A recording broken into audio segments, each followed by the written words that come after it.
It's not just the pending bankruptcy of CIT that's making it tough for small businesses looking for startup capital. Tighter lending standards across the board are coming into play. According to PayNet's Small Business Lending Index, the overall volume of financing fell 22% year over year in September. This while accounts in default by 180 days or more climbed slightly from August to September. As a result, some entrepreneurs are shaking down the family tree for financing. A couple of years ago, banks were giving out loans more easily. Now banks are not giving out loans very easily. Mark Goodman runs entrepreneur workshops for SOORE, a national nonprofit dedicated to small business development. Mark Campbell is a SOORE client looking to get a business focused on photography, video, and web design off the ground. The major cost for me essentially is equipment.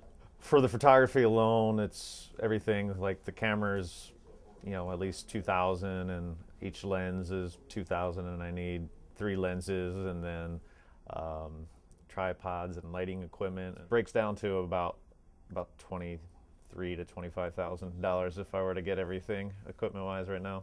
Finding money from a bank for an unproven business can be a challenge, so Campbell's prepared to leave no stone unturned in his search for startup capital.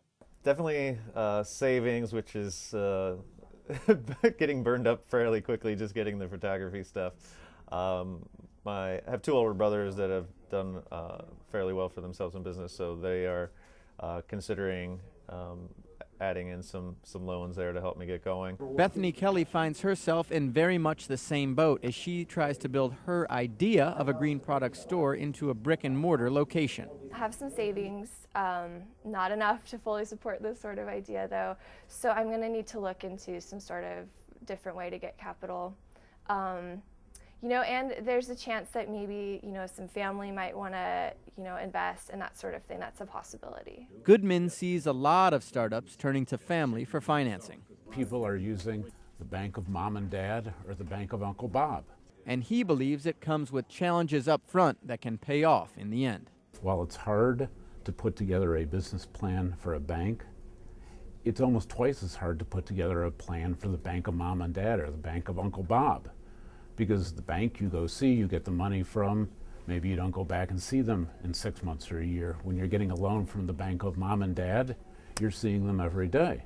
In a lot of ways, Paul, we've almost gone back to the way people created businesses 100 years ago, where it was a family business. So we are really helping facilitate that in today's world. Goodman noted that even Walt Disney turned to his uncle Robert to get his empire off the ground in the 1920s.